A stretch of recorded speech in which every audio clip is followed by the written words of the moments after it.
Hermanos, aquí todos reunidos esta noche, iniciaremos nuestra plática. Espero que pongan el máximo de atención.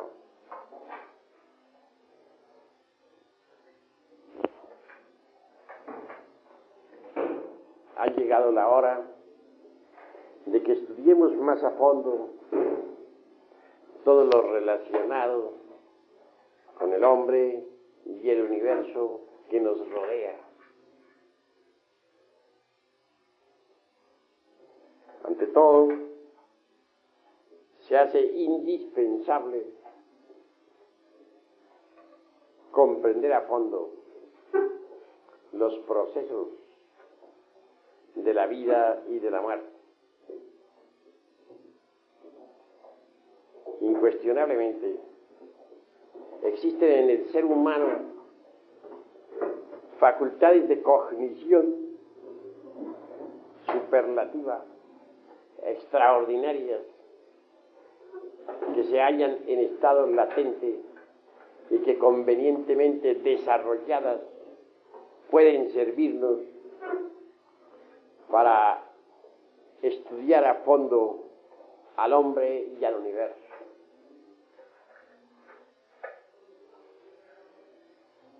Ciertamente, los mundos internos de cada uno de nosotros es lo que cuenta. El pensamiento, el sentimiento, las emociones, los deseos, los anhelos son invisibles a simple vista. Nadie los ve. Todos esos valores constituyen en sí mismos lo interno. Cada hombre tiene su propia vida interior. Cada hombre tiene sus mundos internos. Si un hombre no conoce su propio mundo interior, su vida íntima, mucho menos podrá conocer los mundos internos, la vida íntima del planeta en que vivimos. Si no conoce la vida íntima del planeta en que vivimos, tampoco conocerá la vida interna de nuestro sistema solar o de la galaxia que gira alrededor del Sol central Sirio.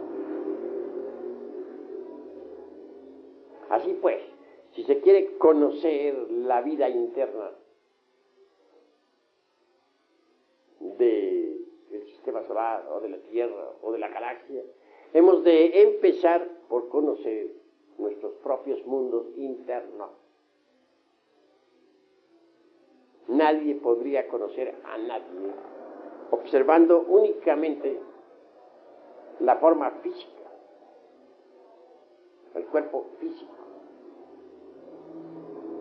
Si se nos invita a una fiesta, veremos a muchas gentes que danzan alegres, felices, pero en realidad, de verdad, solo vemos de ellas la mímica,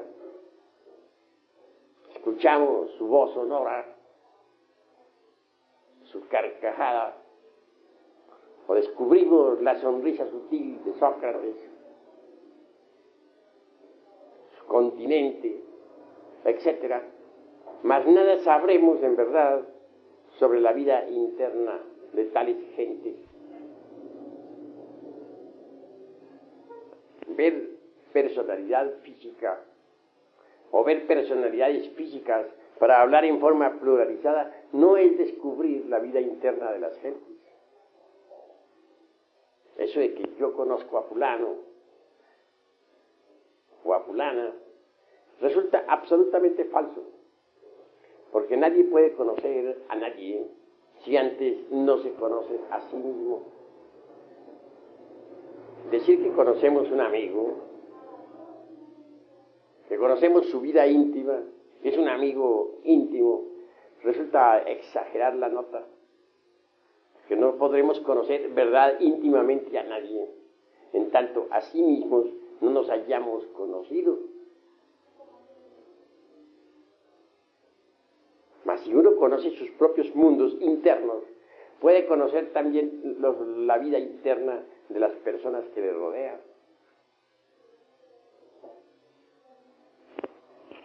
Cuando uno descubre su vida interna, cuando conoce sus errores psicológicos, pues se vuelve mejor amigo, mejor hermano, mejor hijo, mejor ciudadano, porque comprende entonces mejor a los demás. Si uno viene a saber por sí mismo que tiene ira, pues comprende la ira de los demás y no exige de los demás que no la tengan, puesto que él sabe que la tiene. Si uno descubre que es celoso, no molestará a los demás con sus celos. No podrá exigir que los demás no sientan celos, porque si él los tiene, se dirá a sí mismo, los demás obviamente tendrán que tenerlos. Así pues es necesario que reflexionemos bastante en todas estas cosas. La vida interna de cada uno de nosotros es lo que cuenta. Es más real todavía que las cosas físicas, que esta mesa, que esta grabadora. Está muy cerca de nosotros mismos. Constituyen nuestros procesos psíquicos. Somos nosotros mismos. Nadie ve el pensamiento ajeno a no ser que tenga la divina clarividencia. Pero el pensamiento existe y es interno. Para el clarividente, los pensamientos de los demás son como un libro abierto. Así que ha llegado la hora de volvernos más comprensivos. No podríamos, repito, conocer la vida interna de este planeta Tierra si antes no conocemos nuestra vida interna. No podríamos conocer la vida interna de un amigo. Es decir, no podríamos conocer a un amigo de verdad si antes no nos conocemos a sí mismos. Así pues, el conocimiento de sí mismos es fundamental cuando se quiere explorar algo, cuando se quiere conocer los mundos internos del planeta Tierra, cuando se quiere inquirir o buscar o indagar algo sobre los misterios de la vida y de la muerte. Es necesario desarrollar ciertas facultades supranormales con el propósito de explorar la vida interna del planeta Tierra. Mas, si nosotros no empezamos por conocernos a sí mismos, dichas facultades no lograrán su pleno desarrollo. Así pues que vale la pena entender lo que es la vida interior y sus responsabilidades. Que nuestro planeta Tierra tiene un cuerpo vital, eso no se puede negar, sí que lo tiene. Nosotros también tenemos un asiento vital orgánico. Sin ese asiento vital no podría el cuerpo físico existir. A la hora de la muerte el cuerpo físico va al sepulcro, junto con el vital. Ese cuerpo vital se va descomponiendo lentamente frente al sepulcro. Tiene un color fosforescente. Brilla como los fuegos fatuos de la medianoche. Los videntes suelen ver a tal cuerpo vital frente a los sepulcros, descomponiéndose lentamente a medida que el cuerpo físico también se va descomponiendo. El cuerpo vital es el asiento, repito, de la vida orgánica. Ningún cuerpo físico podría funcionar sin ese nexus formativo, sin ese cuerpo vital que es fundamental para la biología, para la química, para la fisiología, etcétera, etcétera, etcétera. Ahondar en esta cuestión es urgente. inaplazable, impostergable. Mas, ¿cómo es el mundo vital? Porque si nosotros poseemos un cuerpo vital, el planeta Tierra tiene también que poseerlo. Obviamente el cuerpo vital del planeta Tierra es el Edén, el paraíso, la tierra prometida, de la cual hablará Moisés, el gran cabalista, iniciado, el gran legislador hebraico. Quien haya desarrollado las facultades extraordinarias del cuerpo vital podrá viajar con dicho vehículo en el Edén. No quiero decir que la totalidad del cuerpo vital pueda ser utilizada para viajar en el paraíso. El cuerpo vital tiene 4 éteres. Primero, el éter químico, que sirve de basamento a las fuerzas químicas que trabajan en el organismo, tanto en los procesos de asimilación como de eliminación. Segundo, el éter de vida. Este está relacionado directamente con los procesos de la reproducción de la raza. Tercero, el éter lumínico, que se relaciona con las percepciones, con las calorías, etc. Y por último, el éter reflector, que es el vehículo de la imaginación y de la voluntad. Así que el cuerpo vital tiene 4 éteres y es el fundamento de la vida orgánica. El iniciado puede extraer los 2 éteres superiores del cuerpo vital para viajar con ellos por la región del Edén. Estos 2 éteres superiores, repito, son el lumínico y el reflector. Uno con tal vehículo puede estudiar el Edén, el paraíso terrenal. Quienes supongan que el paraíso terrenal estuvo situado en tal o cual lugar de la tierra están equivocados. La explicación que da la Biblia, sobre los ríos Tigre y Eufrates, y el paraíso situado por allá en la Mesopotamia, etc., es completamente simbólica.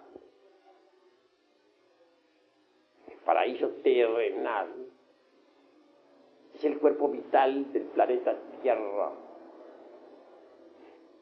Es la sección superior de este mundo tridimensional de Euclides. El cuerpo vital de terrestre sirve de asiento a la vida orgánica de todo nuestro mundo Tierra. Ciertamente, el cuerpo vital contiene en sí mismo 2 esferas. La primera diría la luna, la segunda la tierra. Son como 2 yemas de un mismo huevo. Esto parecerá insólito, mas en el fondo no lo es. Recuérdese que la luna que nos ilumina en el espacio infinito un día tuvo vida, y vida rica en abundancia, mares profundos, volcanes en erupción, vida vegetal, animal, humana, etc. Aquellos pseudoesoteristas o iniciados que afirmaran que la luna era un pedazo de tierra lanzado al espacio, quedaron muy mal con las exploraciones hechas por la NASA. Los distintos guijarros lunares examinados con el carbono 14 indicaron que la luna es más antigua que la Tierra. Entonces, obviamente no es un pedazo de costa terrestre lanzada al espacio, como suponen muchos ignorantes equivocados. Que el alma lunar un día haya sido transferida a nuestro mundo Tierra es obvio.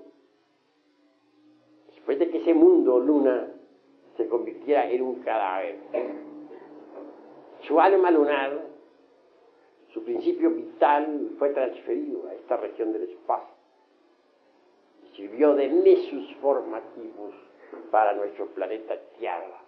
Por eso es que nuestros antepasados de Anáhuac llamaban a la luna nuestra abuela luna. La Blavatsky dice que la luna es la madre de la Tierra. Para los iniciados de Anáhuac, la luna es la abuela, porque la luna es la madre de la Tierra, y si la Tierra es la madre de nosotros, entonces resulta que la luna es nuestra abuela. Vean ustedes cómo ellos con gran sabiduría definen algo que los modernos intelectuales de tantas campanillas no han podido definir. Yo en realidad, entre paréntesis, he visto que la sabiduría es espantosamente sencilla, tiene una ingenuidad y una inocencia que asombra.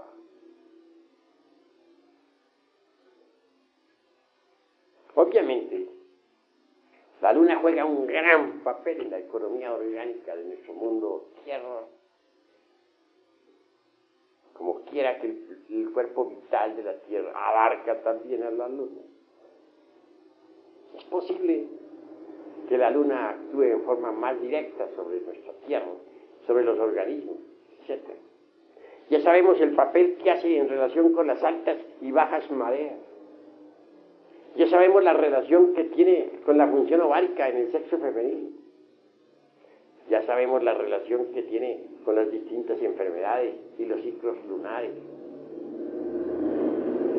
Con la salud mental de las gentes que se hallan en el manicomio.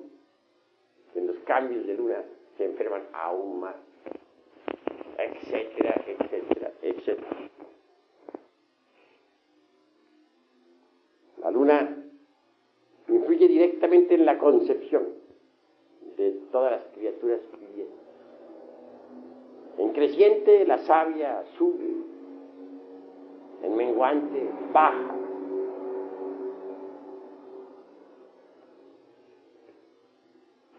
Y esto es extraordinario. Así pues, el mundo vital es algo que vale la pena investigar. En el Edén, es decir, en el mundo vital, existen verdaderas maravillas. Cualquiera que sepa viajar con cuerpo vital por el paraíso podrá ver allí razas humanas existentes. Hay razas paradisíacas que viven en la cuarta vertical, que son humanas, conviven al lado de nosotros, pero son invisibles para nosotros. Conozco una raza de esas, y tienen cuerpo físico, y se reproducen como nosotros, y conviven a nuestro alrededor, sin que las gentes las vean, debido a las distintas modificaciones de la materia.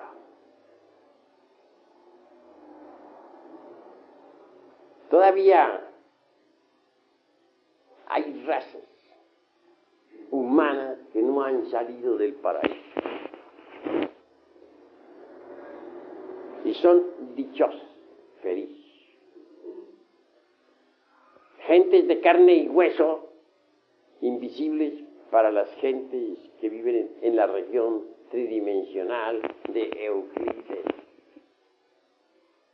Gentes edénicas, paradisíacas, que aún no han comido de aquel fruto que se nos dijera, no comeréis, porque si comiereis de ese fruto, moriréis. Gentes que han sabido obedecer ese mandato.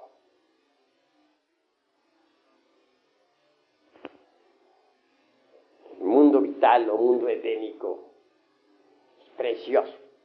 Las montañas son allí transparentes como el cristal y tienen un bello color azul. Los mares se ven azules y los campos.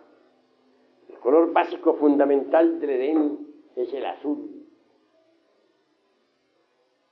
No quiere decir esto que no exista toda la gama de colores en el Edén.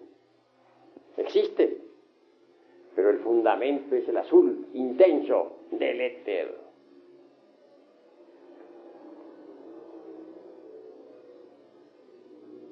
El mundo vital es precioso.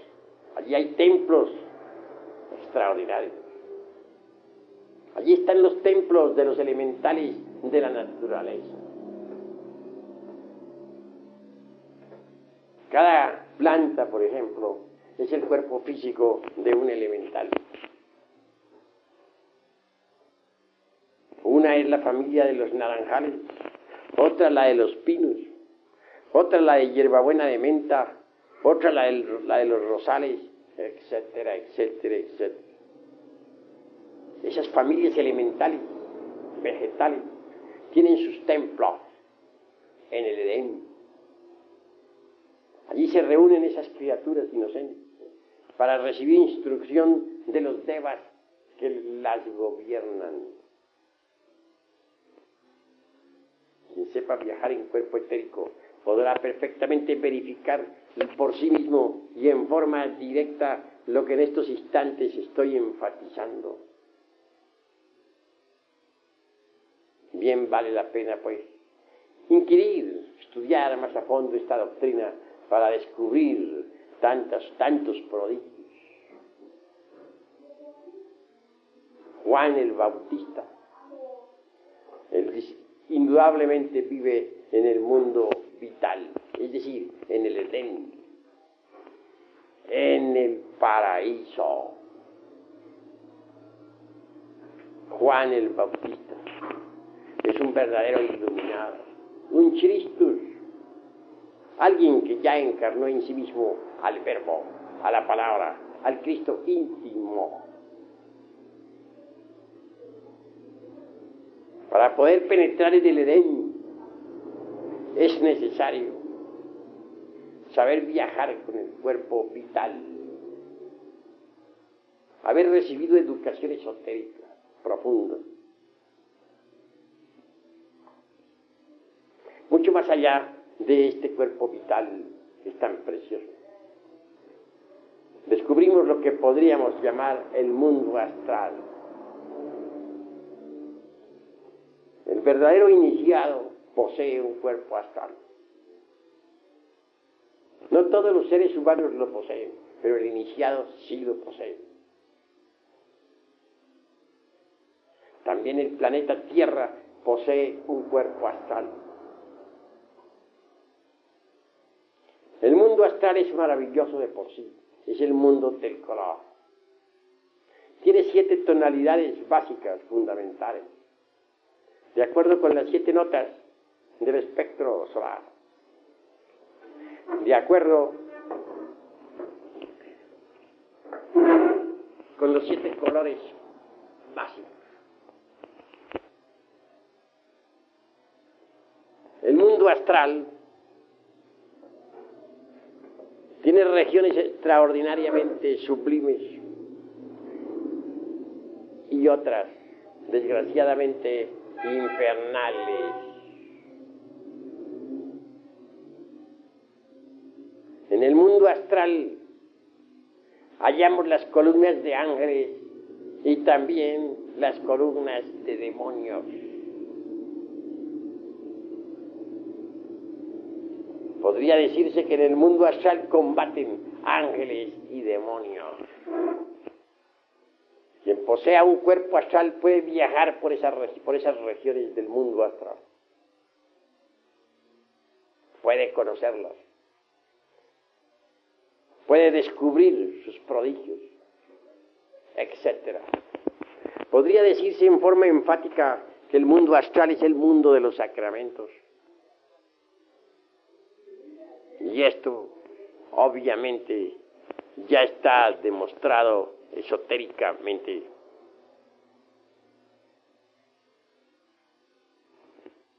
Cualquier adepto verdadero posee un cuerpo astral. Es posible hacer visible y tangible el cuerpo astral después de la muerte del cuerpo físico. Existe en el alto esoterismo un sacramento que se le denomina almohadzano. Mediante ese sacramento, un maestro, después de la muerte del cuerpo físico, puede vivir durante un año materializado en el mundo tridimensional de Euclides, es decir, aquí en este mundo físico, para instruir a sus devotos. El sacramento almohadzano es tremendo. Cuando un maestro quiere instruir físicamente a sus discípulos, después de haber perdido el cuerpo tenso, puede hacerlo, puede materializar el astral, hacerlo tangible ante los discípulos, a condición de haber primero verificado el sacramento almohadzano. Es tremendo ese sacramento. El adepto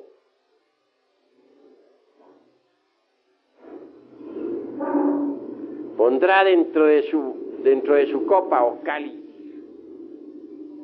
algo de su sangre, y los discípulos, imitándolo, pondrán también sangre entre ese cáliz.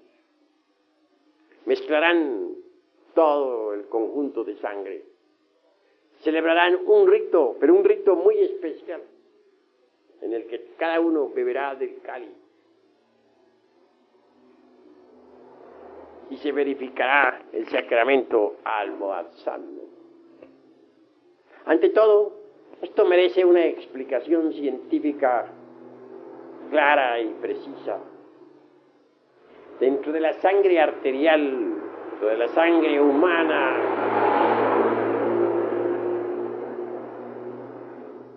existe el Hamletzoid del ser, sangre astral o corpúsculos de sangre sutil que corresponde al astral.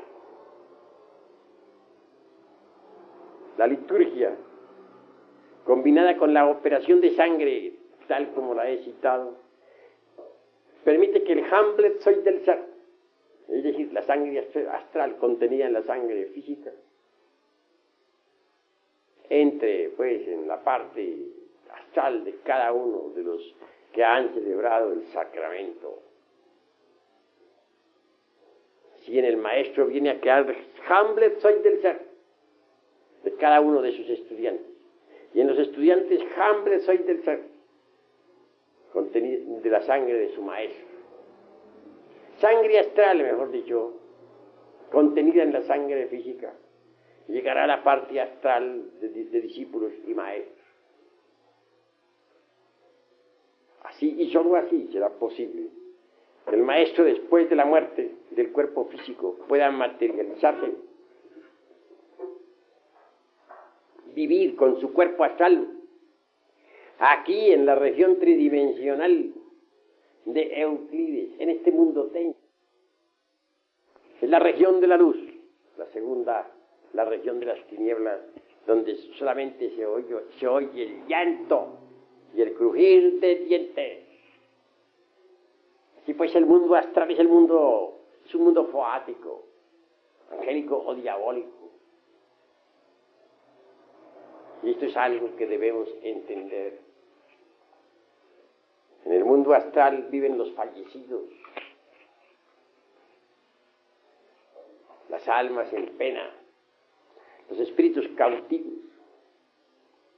también aquellos que se dedican a la alta o baja magia. En el mundo astral encontraremos nosotros a Elohim Gibor o a Andramelech,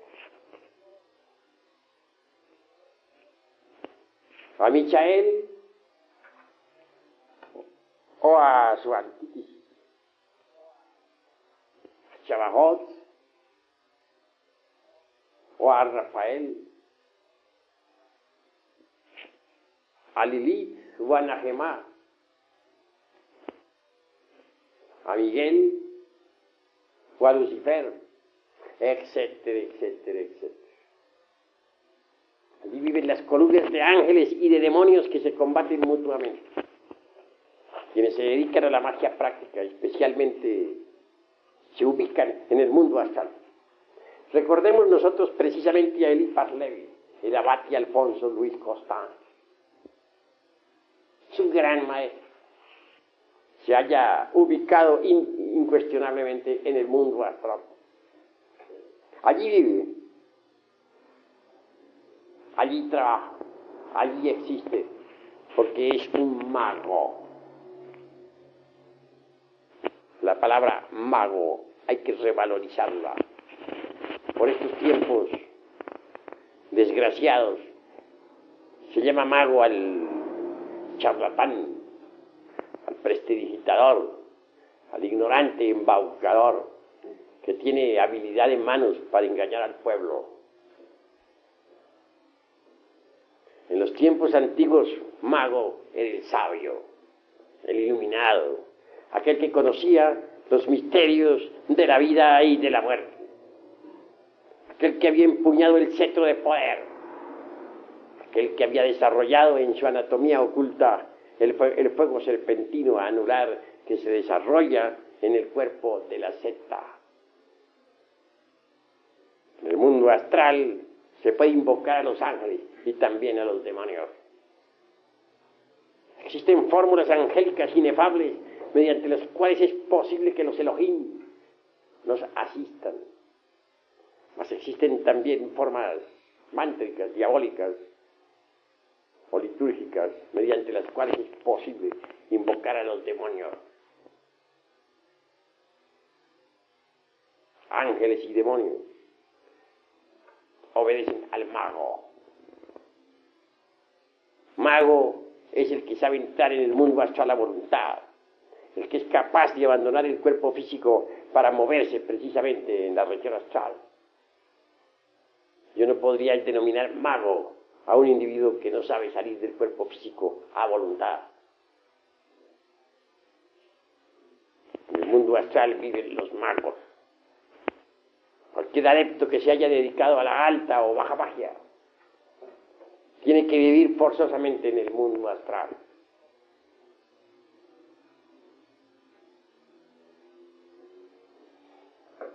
El mundo astral, de por sí, es un mundo de colores centelleante, tremendo. Fuego astral arde abrasadoramente en todo el universo.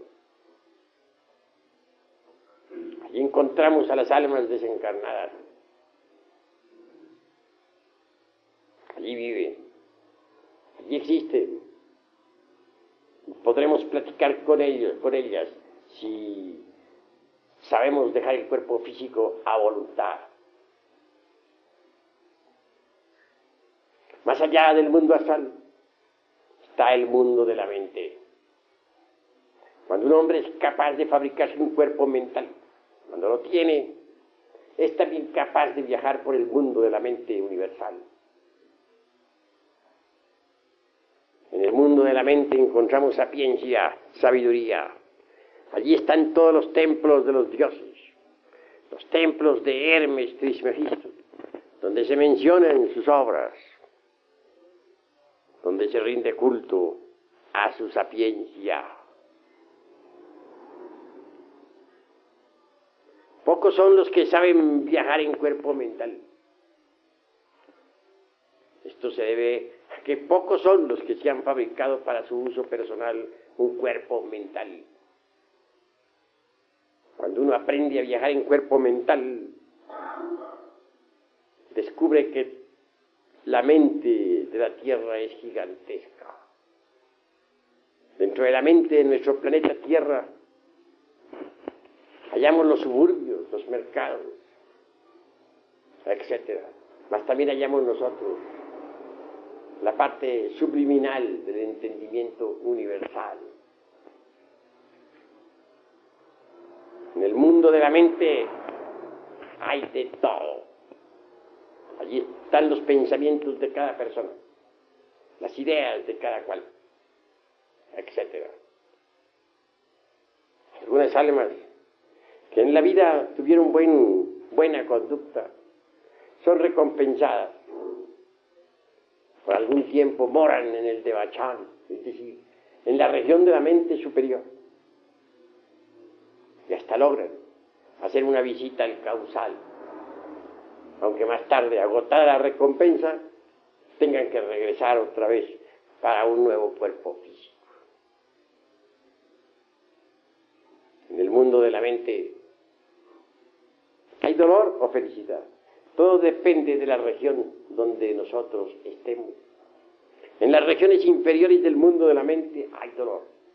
En las regiones superiores del mundo de la mente hay felicidad.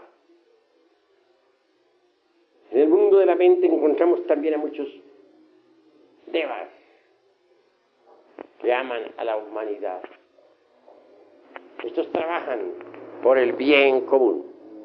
Estos luchan por el bien de tantos y tantos millones de personas que pueblan la faz de la tierra.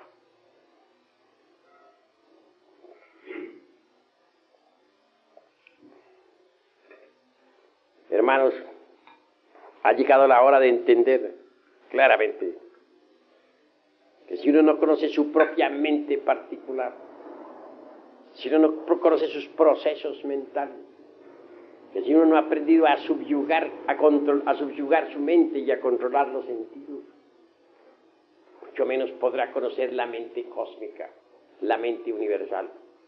Recordemos que la mente que es esclava de los sentidos hacia el alma tan inválida como el bote que el viento extravía sobre las aguas. ¿Cómo podríamos conocer la mente universal si no conocemos nuestra propia mente? Si no hemos estudiado los 49 niveles del entendimiento, si aún no hemos creado un verdadero cuerpo mental, si todavía no hemos desintegrado todos esos elementos indeseables que en el entendimiento cargamos. Así pues, explorar el mundo de la mente es posible cuando uno ha explorado su propia mente. Mucho más allá, pues, de esta región de la mente universal o de la mente terrestre, está el mundo de las causas naturales. Si uno no ha fabricado un cuerpo causal para su uso particular, ¿cómo podría uno explorar el mundo de la causación cósmica? ¿Cómo podría uno viajar en cuerpo causal? ¿Cómo podría uno conocer el mundo de las causas naturales? Ha de estudiar uno su propia vida causativa, haber descubierto las causas de sus errores, haberse conocido a sí mismo para poder tener derecho a convertirse en un hombre causal. Solo el hombre causal puede vivir conscientemente en el mundo causal. Solo el hombre causal puede viajar por el mundo de las causas naturales. Solo el hombre causal tiene acceso, pues, a los archivos secretos de la región causativa.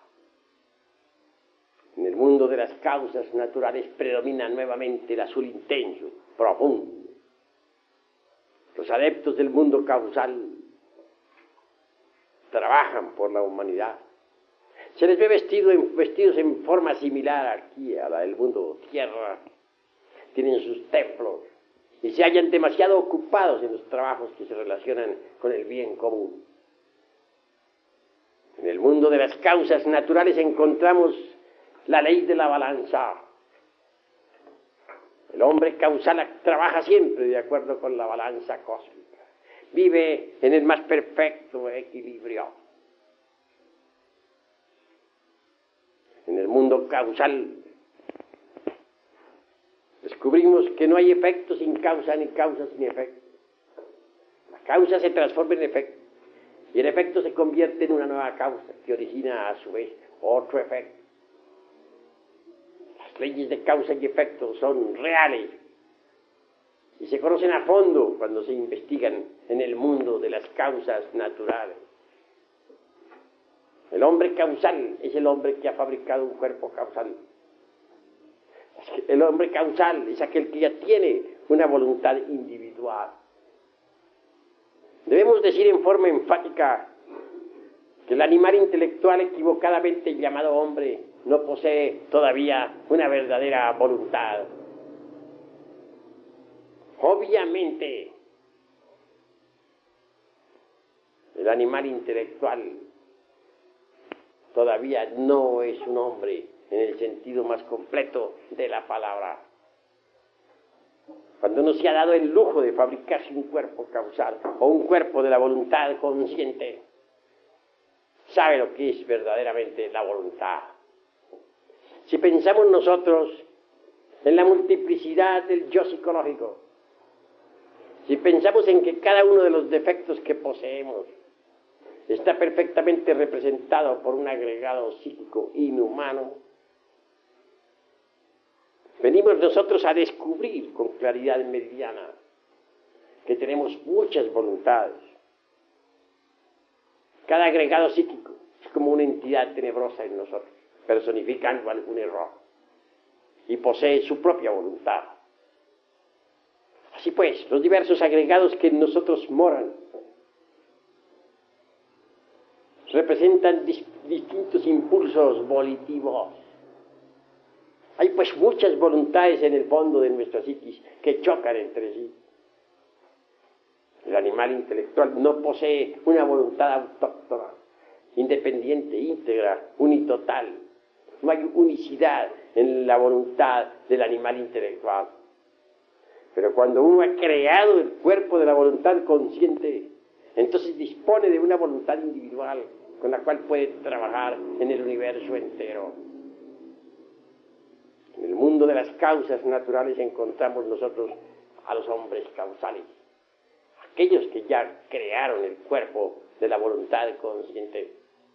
¿Cómo podríamos conocer el mundo causal si antes no hemos conocido las causas de nuestros propios errores?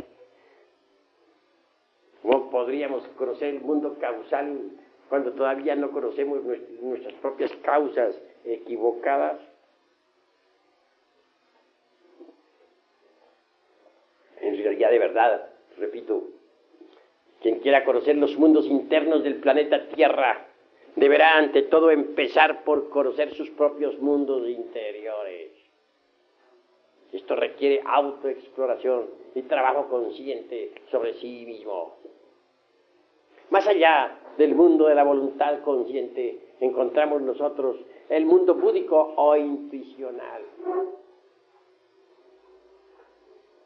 Obviamente, no podríamos nosotros entrar en el mundo búdico o intuicional si antes no hemos conocido nuestra propia realidad intuitiva, si antes no hemos desarrollado en nosotros la intuición.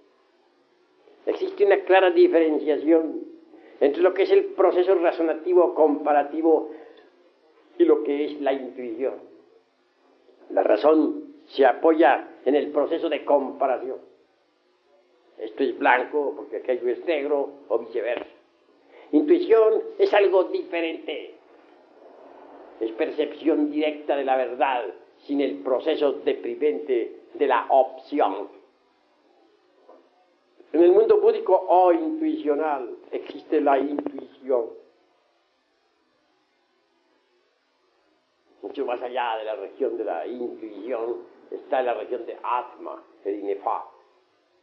Pero en la región de la intuición descubrimos la sabiduría del universo, de todo lo que es de todo lo que ha sido, de todo lo que será. En el mundo búdico o intuicional hay sapiencia inefable, hay fraternidad, hay unicidad, unitotalidad, amor.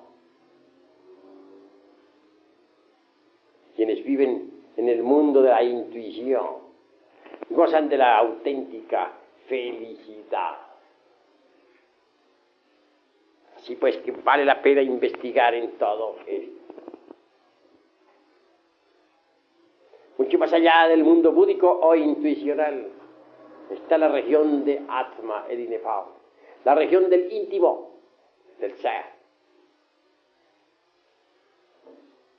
El ser es el ser, y la razón de ser del ser es el mismo ser. El íntimo en sí mismo tiene dos almas, el alma espiritual que es femenina y el alma humana que es masculina. Si leemos la Divina Comedia veremos que el Dante también cita a las dos almas.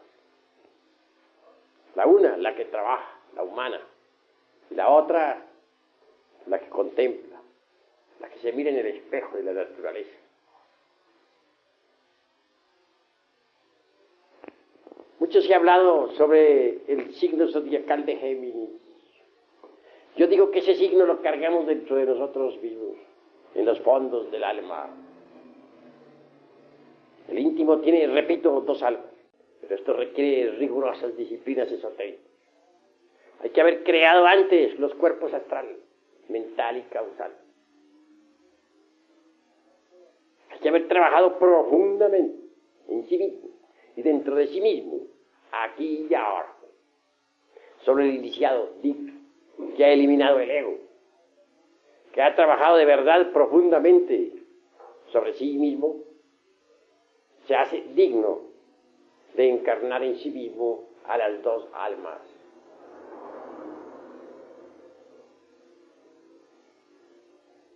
Esto significa hacer realidad en nosotros al signo zodiacal de Géminis, pues esas dos almas son gemelas.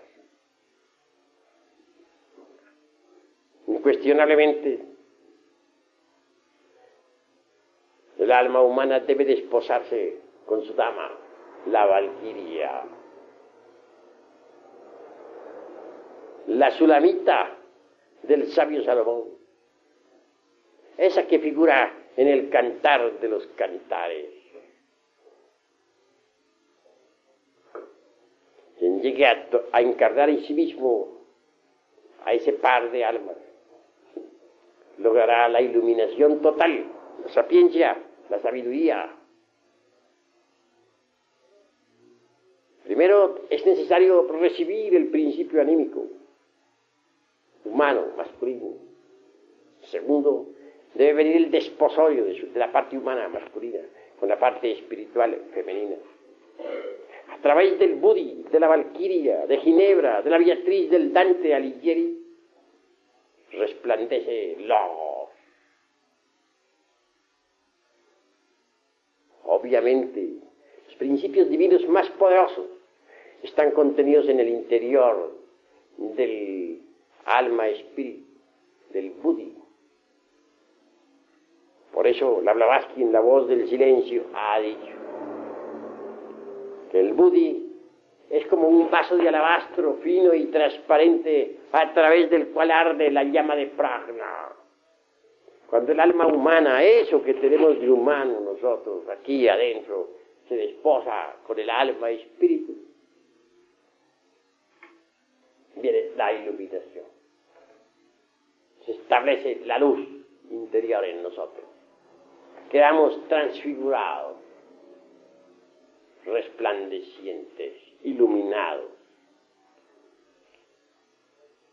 Pero para que ese contacto se establezca hay que trabajar muy duro dentro de nosotros mismos, en forma intensiva, creando los cuerpos existenciales superiores del ser, eliminando el ego animal, sacrificándonos por la humanidad doliente. Sí, hermanos, lo interesante es que nos convirtamos en verdaderos adeptos de la fraternidad, de la luz interior. Si así procedemos, llegaremos a la verdadera iluminación íntima. Si así procedemos, llegaremos a la auténtica bienaventuranza. Podremos sumergirnos en la región de la felicidad legítima, etc. Hay necesidad de salir de estas regiones de tinieblas en que nos encontramos. Es urgente, en verdad, llegar al mundo de los esplendores. Sí. Hay que investigar un poco, reflexionar, repito, estudiar estas cosas. Si nosotros no analizamos, si no estudiamos estas materias de enjundioso contenido, jamás llegaremos a la liberación final. Cada uno de nosotros tiene que trabajar sobre sí mismo si algún día aspira a la auténtica iluminación. Pues para trabajar sobre sí mismo se necesita inevitablemente tener el conocimiento, las claves, las prácticas. Nosotros aquí les iremos dando a nuestros estudiantes los sistemas, los métodos para trabajar sobre sí mismos, a fin de que logren un cambio absoluto. Se necesita, ante todo, que haya continuidad de propósitos, porque muchos comienzan estos estudios y pocos llegan. Sucede que las gentes no tienen continuidad de propósitos. Hoy comienzan con mucho entusiasmo y más tarde en el tiempo se apartan del cuerpo de doctrina. En el mundo hay de todo. Existen los mariposeadores, esos que andan de escuelita en escuelita y que creen saber mucho cuando en realidad de verdad nada saben. Nosotros tenemos que definirnos con entera claridad. Esta institución no busca otra cosa sino la autorrealización íntima del ser humano. En modo alguno nos interesa la cuestión esa de los mariposeadores. Andar de escuela en escuela para no llegar a ninguna conclusión. Nosotros lo único que nos interesa es trabajar sobre sí mismos para conseguir la transformación radical. Necesitamos hacernos adeptos de la fraternidad de la luz interior. Y esto es posible trabajando sobre sí mismos, aquí y ahora. Los tiempos son llegados en que el Hijo del Hombre tenga que enseñarle a la humanidad el camino. Desgraciadamente la gente oyendo no oye y viendo con sus ojos no ve. Se les indica la senda y no la entienden. Y si ligeramente llegasen a entenderla, no tienen continuidad de propósitos para llegar a la meta. Bien pronto se desvían. El movimiento gnóstico es como un tren en marcha. Unos pasajeros suben en una estación y se bajan en otra. Raros son los pasajeros que llegan a la estación final. Los afiliados a nuestra institución están invitados. Pueden llegar a la meta si se lo proponen. Es lástima que las gentes tengan mente veleta y que hoy piensen una cosa y mañana otra. Si las gentes de verdad fueran serias, solo se preocuparían por trabajar intensamente dentro de sí mismos.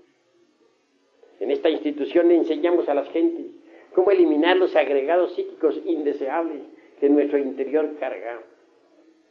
En esta escuela les enseñamos a los seres humanos cuál es el camino del auténtico sacrificio y cómo fabricar los cuerpos astral, mental y causal para convertirse en hombres verdaderos, en hombres legítimos, en hombres auténticos, en el sentido más completo de la palabra. Obviamente, conforme va naciendo el hombre dentro del animal intelectual, se provocan cambios extraordinarios. Despiertan ciertos poderes, ciertas facultades magníficas. El hombre íntegro, el hombre unitotal, llega hasta el punto de tener perfecto dominio sobre los tattvas. ¿Y qué son los tattvas? Vibraciones del éter universal. Los elementos de la naturaleza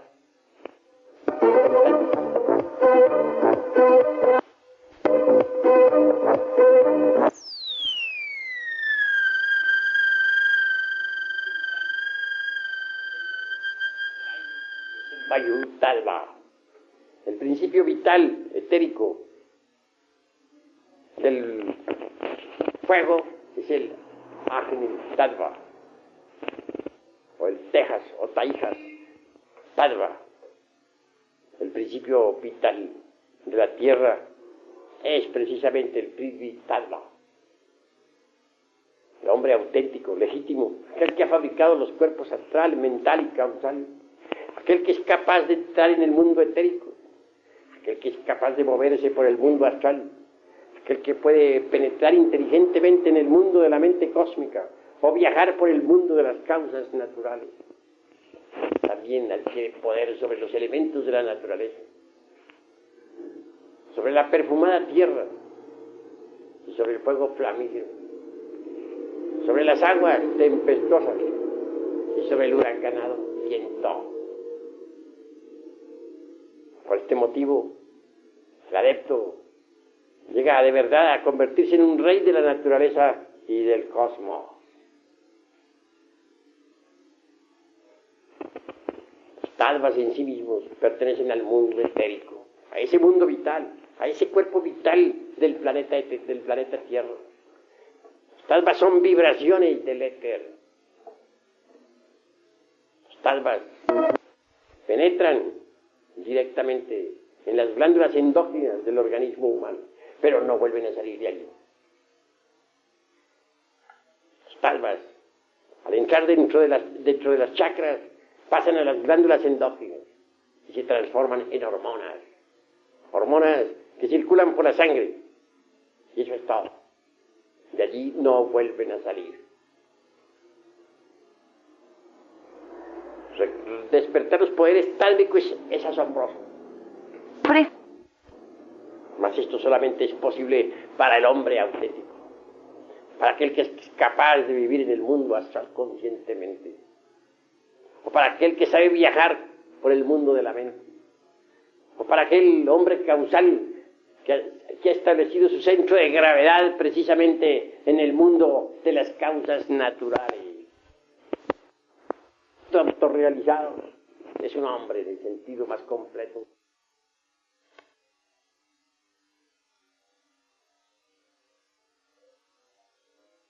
Es rey de la creación, porque maneja los tattvas, porque puede manipularlos a voluntad. Un hombre que maneje el fuego, el aire, las aguas, la tierra, que sea capaz de desatar las tempestades, etc. Es idóneo en el uso de los tattvas. Es un hombre de verdad, es un maestro autorrealizado, alguien que conoce los mundos superiores. Llegado es el momento en que cada uno de ustedes luche por la autorrealización. El momento ha llegado en que cada uno de ustedes conozca sus propios mundos internos, para que conozca los mundos internos de sus amigos, y para que conozca los mundos internos del planeta Tierra, y del sistema solar, y de la galaxia en la que vivimos. Ser hombre, en el sentido más completo de la palabra, es algo muy grande. Pero hombre verdadero es únicamente el que ha fabricado los cuerpos existenciales superiores del ser, el que se ha establecido como ciudadano de los mundos superiores. Hombre verdadero es el que ha logrado, pues, el dominio de los elementos de la naturaleza, no solamente en el cosmos, sino dentro de sí mismo, aquí y ahora. Si un hombre verdadero no aprendiera a dominar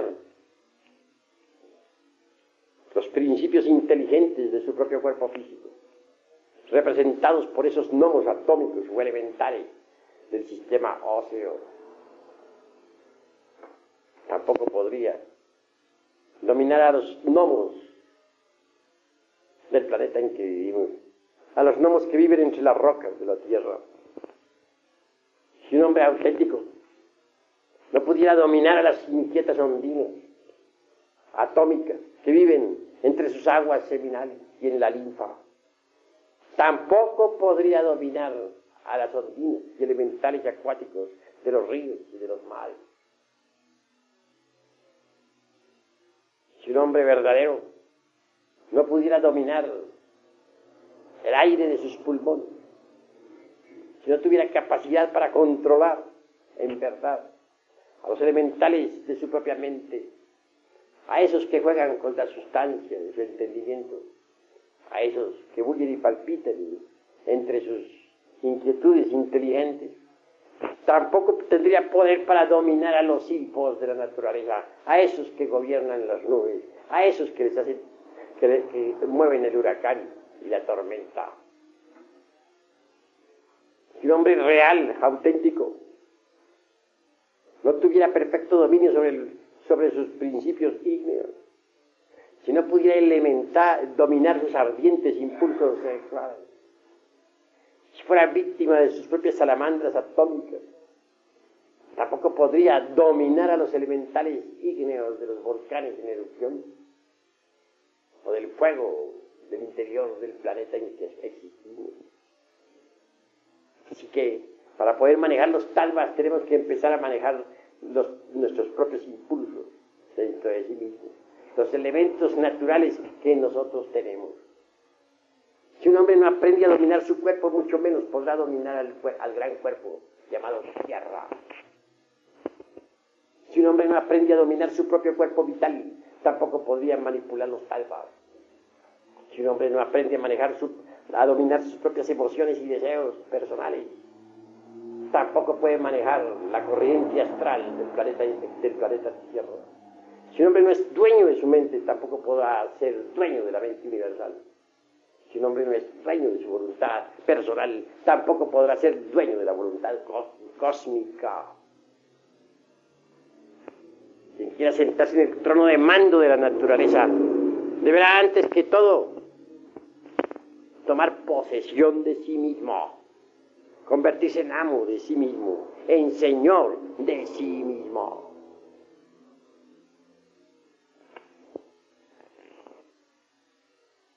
Ser rey de la naturaleza es algo grandioso. No es posible ser rey de la creación si uno no se ha hecho antes rey de sí mismo. Para llegar a ser rey de sí mismo es indispensable aprender a negarse a sí mismo. Raros son los que se saben negar a sí mismo. Solo aquel que aprende a negarse a sí mismo puede sentarse en el trono de mando para gobernar a la naturaleza entera. Solo el hombre que aprende a negarse a sí mismo adquiere poder sobre el fuego de los volcanes en erupción y puede hacer temblar la tierra. Solo el hombre que aprende a negarse a sí mismo puede apaciguar las tempestades. Solo el hombre que aprende a negarse a sí mismo puede desatar los huracanes. En tanto uno no haya aprendido a negarse a sí mismo, es un débil, un incapaz, una criatura víctima de las circunstancias. Negarse a sí mismo aparentemente es muy fácil. En teoría, en frío, cualquiera se siente capaz de negarse a sí mismo. En caliente es diferente. Quisiera poner algún ejemplo de negación de sí mismo. Apelaré a la cuestión de las bodas matrimoniales con tal de insinuar ideas. Tengamos el caso de alguien que se casará siendo alquimista. Bien sabemos que el alquimista maneja el vidrio líquido, flexible, maleable. O hablando en otros términos, el esperma sagrado. O el azogue, como también se le dice, el azogue en bruto. Obviamente un alquimista no puede jamás derramar el vaso de Hermes. Yo no concebiría a un alquimista dedicado a la gran obra derramando el vaso de Hermes Trismegisto, el 3 veces grande dios Ibis de Tao. O en otros términos más concretos, llegando hasta la eyaculación del inseminis durante la cópula química o metafísica. Si un alquimista procediera de esa forma, fracasaría, de hecho, en la ciencia de la transmutación metálica. Se ha casado. Y debido a la sobreexcitación sexual, sabe que si realiza la conexión del Lingam Yoni y Pudenda en su primera noche de bodas, perdería el mercurio de la filosofía secreta. Sin embargo, el peligro es grave. La Tanor, es decir, su esposa, podría exigirle el cumplimiento de la cópula química, pero él sabe que fracasaría. Negarse sería lo indicado, y debe negar, aunque la sacerdotisa proteste. En frío, todos dicen que sí. En caliente, no hay nadie que sea capaz de hacerlo. Ahora, supongamos que no se trata de un elemento masculino. Supongamos que una mujer se dedica a la alquimia y al dominio de las ciencias esotéricas. Se casa. Obviamente ha de realizar la cópula metafísica en su primera noche de boda. Las teme. Al realizarla, pudiese llegar a eso que en fisiología orgánica se conoce como orgasmo, o pérdida de la energía creadora del tercer logo. Debe negarse esa noche. No se halla en condición. ¿Podría hacerlo? Cualquier dama en frío diría sí, lo hago. Pero en caliente las cosas cambian. Y no estoy dándoles a ustedes sino una pauta, una idea de lo que es negarse. Tratarían algo terrible. En tanto un hombre o una mujer no se nieguen a sí mismos, no sean capaces de sacrificar la parte animal por amor al Cristo íntimo, al Logos. Tampoco sean capaces de sentarse en el trono de mando de la naturaleza para gobernar al universo entero. El que quiera poder puede adquirirlo si se niega a sí mismo. Un ejemplo concreto tendremos nosotros en el poder para hacerse invisible. Es posible lograr ese poder. Es maravilloso. Pero necesita uno negarse a sí mismo. Sí, en instantes en que un ser querido exhala su postrer aliento, renunciamos al dolor que nos ocasiona tan nefasta pérdida. Hay negación de sí mismo. Lo más natural es que viendo nosotros a nuestra madre que ha muerto, o a un hijo, o a un hermano, o a nuestro padre terrenal, caigamos en la desesperación. Así en ese preciso instante nos negamos a sí mismos. Y aquel dolor es sacrificado en aras del poder esotérico para la invisibilidad. Si en ese momento ese supremo dolor lo transformamos mediante la meditación consciente en el poder para hacernos invisibles, la realidad será que adquiriremos por tal motivo tan precioso poder. ¿Quién es capaz de hacerlo? ¿Cuál sería capaz de sonreír de verdad, renunciando al dolor ante el lecho de su madre muerta? ¿Cuál sería capaz de sacrificar ese dolor, de renunciar a él ante el lecho de su padre o de su esposa fallecida? Imposible. Es muy difícil hallar a alguien con esa capacidad. Entonces, ¿cómo aprender a hacerse invisible si no somos capaces de conseguir el poder? Para conseguirlo hay que negarnos a sí mismos. Y si no nos negamos, ¿conseguiremos acaso tal poder? Los poderes ante nosotros están, pero implican sacrificio y negación de sí mismo. Por ejemplo, el combustible que hace mover una máquina que arrastra un ferrocarril en marcha debe ser sacrificado en aras de la energía motriz que haga funcionar todo el tren. Vemos así que ese combustible, mediante el sacrificio, se convierte en una fuerza distinta, se convierte en movimiento, en un poder que arrastra a un vehículo a lo largo de los rieles. Eso es obvio. Así también, una fuerza inferior cualquiera puede ser transformada mediante el sacrificio en otra fuerza completamente diferente y con características distintas. La técnica está en aprender a negarse a sí mismo para transformar mediante el sacrificio una fuerza inferior en otra de tipo superior y diferente.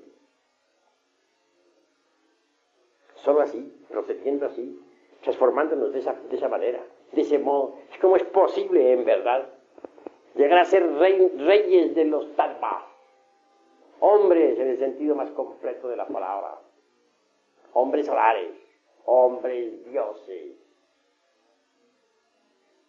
Ahora es llegada en que nosotros meditemos un poco.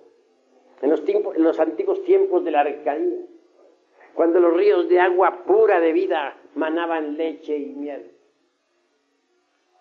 el hombre tenía poder sobre los elementos de la naturaleza. Entonces parlaba en el orto purísimo de la divina lengua, que como un río de oro corre bajo la selva espesa del sol.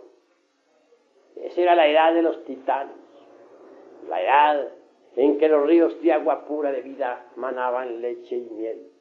Entonces no existía ni lo mío, ni lo tuyo, y todo era de todos, y cada cual podía coger del árbol del vecino sin temor alguno. La humanidad no se había degenerado, poseía el poder sobre los Tattvas.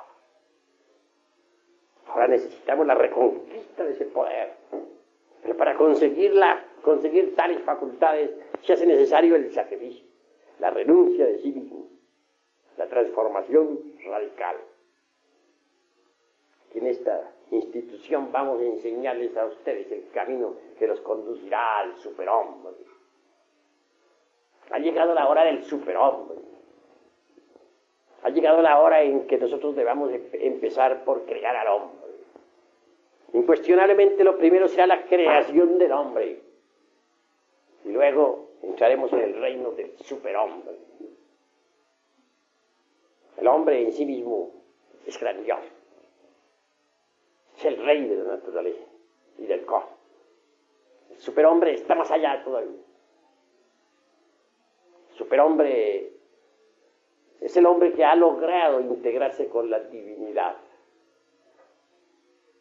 En la doctrina secreta de Anáhuac se dice que los dioses crearon a los hombres de madera y que después de haberlos creado, los fusionaron con la divinidad. Luego añade, no todos los hombres logran fusionarse con la divinidad. Crear el hombre es lo primero, fusionarlo con la divinidad es lo segundo. Cuando el hombre se fusiona con la divinidad, se convierte en el superhombre de Nietzsche. El superhombre es una terrible realidad. Necesitamos salir de este estado lamentable en que nos encontramos. Hasta ahora somos vísceras piltrafas en el lodo del mundo. Necesitamos regenerarnos y luego integrarnos con lo divinal. Vivir así por vivir. Vivir para comer y existir como parásitos agarrados a la epidermis de ese animal grandote que se llama tierra, es un absurdo en un 100%. Ha llegado la hora de entender que debemos cambiar íntimamente. Así pues, hermanos, debemos estudiar cada vez más a fondo todo este cuerpo de doctrina. Desintegrar el ego, crear los cuerpos existenciales superiores del ser, sacrificarnos por la humanidad. Ese es el camino obvio a seguir. Ahora daré alguna oportunidad aquí a ustedes para que pregunten lo que tengan que preguntar en relación al tema expuesto esta noche.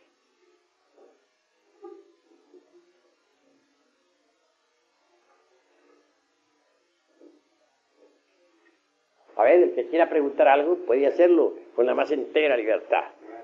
Sí, hermano. Por principio de cuentas, es necesario ser honrado consigo mismo. Claro, está que sí. Si uno no es honrado consigo mismo, se engaña a sí mismo. Y si a sí mismo se engaña, se perjudica es uno mismo. ¿Existe la moral? Sí, cada pueblo tiene su moral.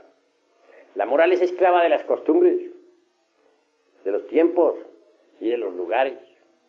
Lo que en un tiempo fue moral, hoy es inmoral, o viceversa. Lo que en un país es moral, en otro es inmoral. La moral también es hija de los prejuicios. Nosotros necesitamos pasar más allá de todo código de moral.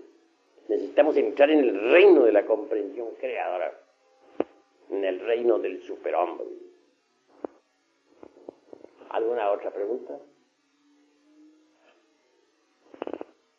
Indubitablemente, todos los códigos de ética que se han escrito en el mundo, todos los códigos de moral, resultan francamente reaccionarios, conservadores, regresivos y retardatarios. Uno lo que tiene que hacer es un balance de sí mismo. Uno tiene necesidad de hacer un inventario de sus propios valores para saber qué le sobra y qué le falta.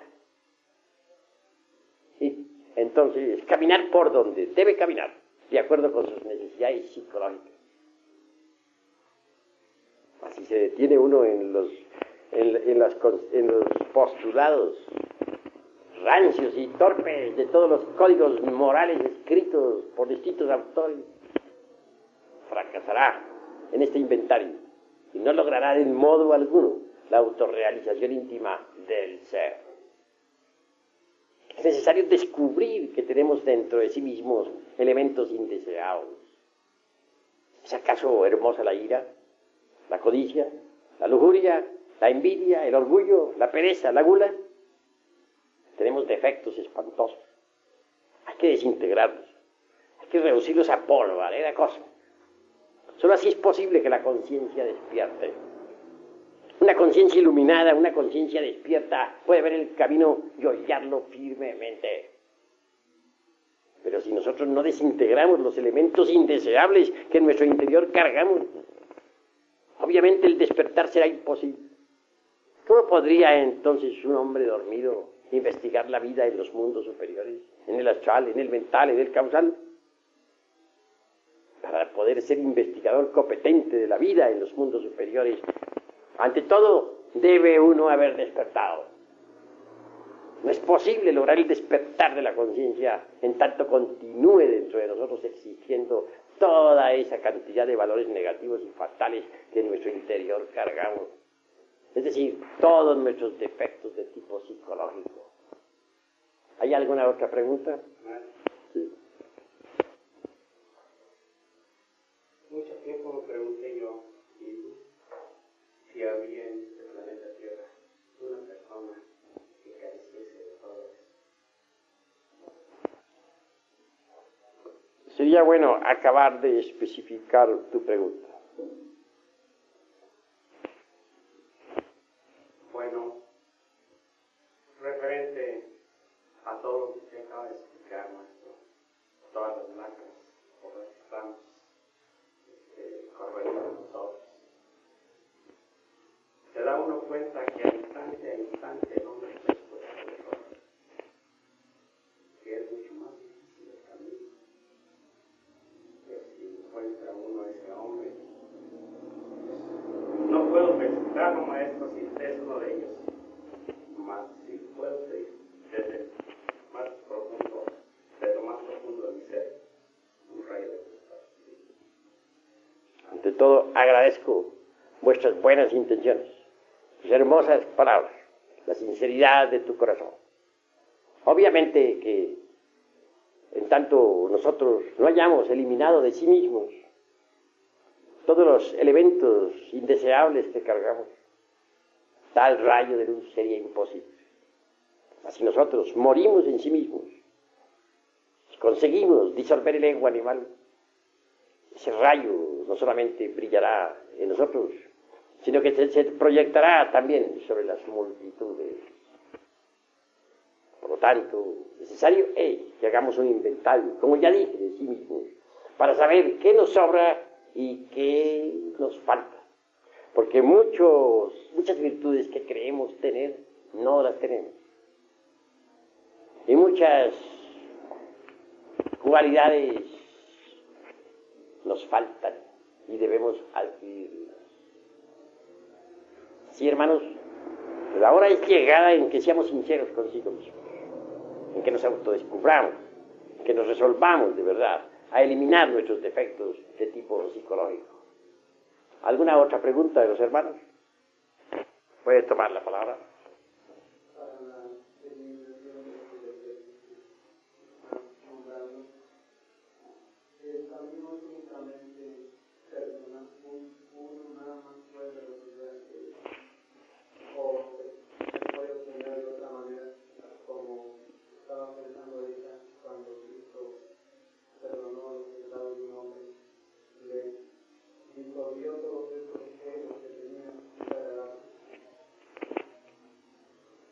Pues ciertamente, cada uno de nosotros tiene que hacer el trabajo dentro de sí mismo. El maestro solamente puede mostrar el camino, y eso es todo. Obviamente es en el terreno de la vida práctica, en relación con nuestros amigos, con nuestros familiares, en la calle, en el templo, o en la escuela, o en el trabajo, donde debemos autodescubrirnos. En la interrelación existe autodescubrimiento, cuando estamos alertas y vigilantes como el vigía en época de guerra. Sucede que en la interrelación los defectos escondidos afloran espontáneamente. Y si nosotros estamos alertas como el vigía en época de guerra, entonces los vemos. Defecto descubierto debe ser comprendido íntegramente a través del análisis, a través de la comprensión creadora, a través de la meditación, de la autorreflexión evidente del ser. Cuando uno ha comprendido tal o cual defecto descubierto, entonces puede darse el lujo de eliminarlo. Uno puede eliminar un defecto cuando apela a una fuerza que sea superior a la mente. La mente por sí misma no puede alterar radicalmente ningún error. Puede rotularlo de distintas maneras, pasarlo de un nivel a otro, esconderlo de sí misma o de los demás, justificarlo o condenarlo, etc., para no alterarlo. Necesitamos de un poder que sea superior a la mente, de un poder que sea capaz de desintegrar cualquier defecto psicológico. Ese poder existe en sí mismo, afortunadamente. Quiero referirme en forma enfática a Devi Kundalini Shakti, la serpiente ígnea de nuestros mágicos poderes, al fuad particular, individual, a esa variante de nuestro propio ser que los indostanes llaman Kundalini.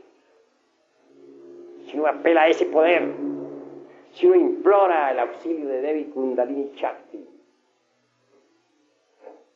podrá eliminar cualquier error psicológico debidamente comprendido en forma íntegra. Mas si uno quiere a base de exclusiva comprensión extirpar de la mente los defectos psicológicos, está equivocado.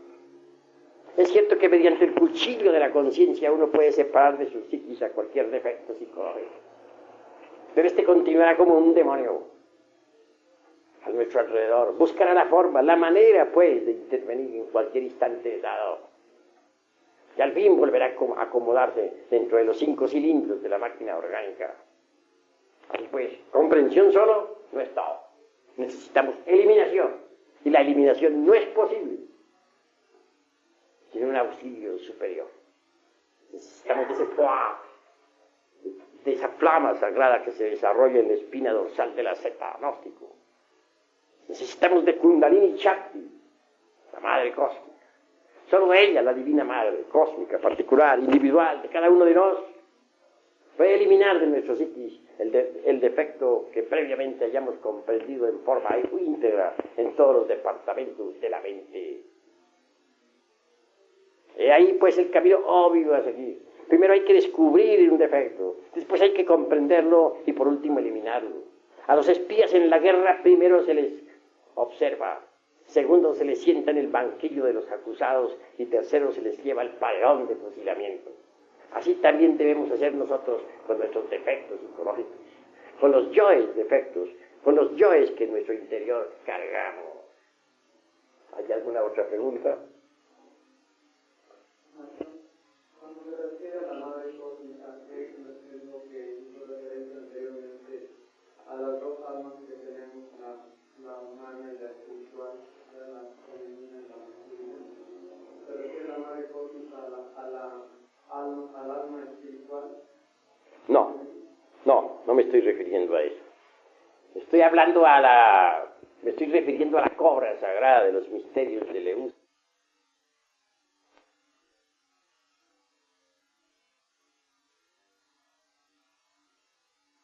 Denominan Kundalini Shakti, variantes, repito, de nuestro propio ser. Solo mediante el conocimiento de la anatomía oculta podemos saber lo que Kundalini representa en nuestra médula espinal dorsal. Claro, Kundalini, repito, es una parte de nuestro propio ser, pero derivado. Así representada la Divina Madre Kundalini, la cobra sagrada de los antiguos misterios, la víbora divina, Isis, Adonía, Insoberta, Rea, Cibeles, Tonantzin, etcétera, etcétera, etcétera. Cada uno de nosotros tiene en su ser íntimo, secreto, a su propia madre particular, individual. Solo ella, nuestra madre divina, particular, individual, llamémosla Tonantzin o simplemente Isis o Adonía, no importa. Ella es, lo que siempre ha sido y lo que siempre será. Esa víbora bendita, esa cobra de los antiguos misterios, es la única que tiene poder para desintegrar cualquier defecto psicológico previamente comprendido en todos los departamentos de la mente.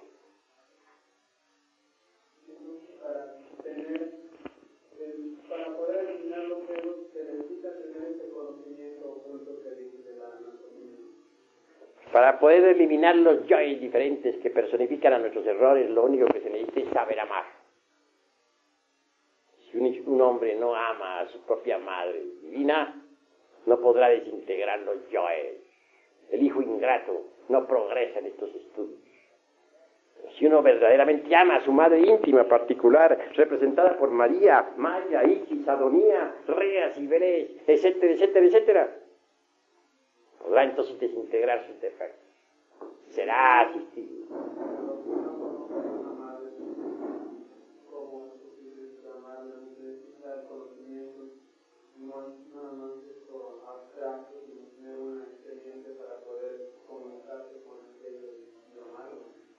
Todos los sabios de la antigüedad nos hablaron de Dios Madre. No estoy citando nada nuevo. Para mí el mismo cristianismo simboliza a Dios Madre como María, Maya. En los egipcios está simbolizado ese Dios femenino o madre como Isis.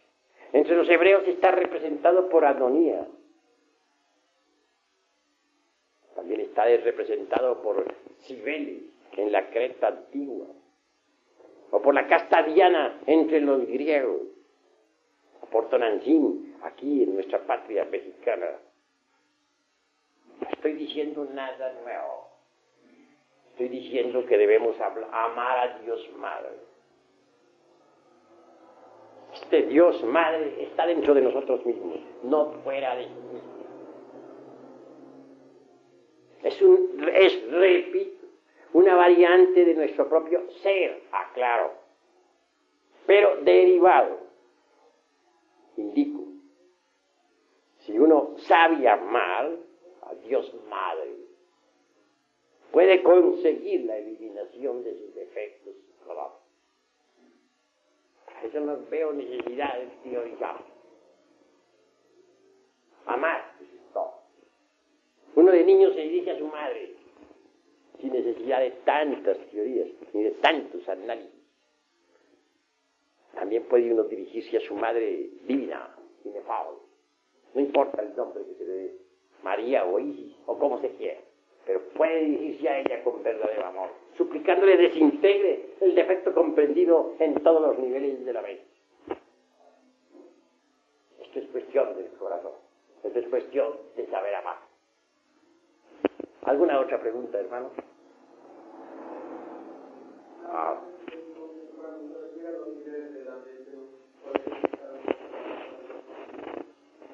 Pues sería largo y grave. Existen 49 niveles subconscientes que están representados por las 49 notas de un antiguo instrumento que inventaran dos hermanos iniciados en la antigua China. Los 49 niveles de la mente. Los tiempos antiguos, cuando uno quería llegar al samadhi, al éxtasis, debería, primero que todo, llevar a la mente a la más completa quietud y silencio. No solamente en el nivel meramente intelectivo, sino en el segundo, relacionado con el subconsciente, o en el tercero, o en el cuarto, aún más profundo, o en el 48, o en el 49. Cuando uno conseguía quietar la mente, llevarla al silencio más profundo en todos sus niveles, entonces la esencia se escapaba para experimentar el satori. Los 49 niveles de la mente no podrían ser explicados desde un punto de vista exclusivamente dialéctico. Para entender los 49 niveles de la mente necesitamos de la música, de la ley del eterno Epta para Parchidok. Necesitaríamos también del Ay Atapan, aquel instrumento que dos hermanos gemelos iniciados en la antigua China inventaron y que daba exactamente las 49 notas correspondientes a los 49 niveles del entendimiento. Pero esto se complicaría demasiado para el estudiante. En el avance sobre sí mismo va uno descubriendo nivel por nivel, sin que nadie se lo indique. Por sí mismo lo irá descubriendo a medida que vaya ahondando más y más y más en su interior. Que al fin un día descubrirá sus 49 niveles. No porque alguien se lo dijera, sino en sí mismo y en forma directa. Eso es todo. ¿Hay alguna otra pregunta? A ver, ¿quién quiere preguntar? Que ninguno quede con dudas. Es necesario que este tema sea debidamente comprendido.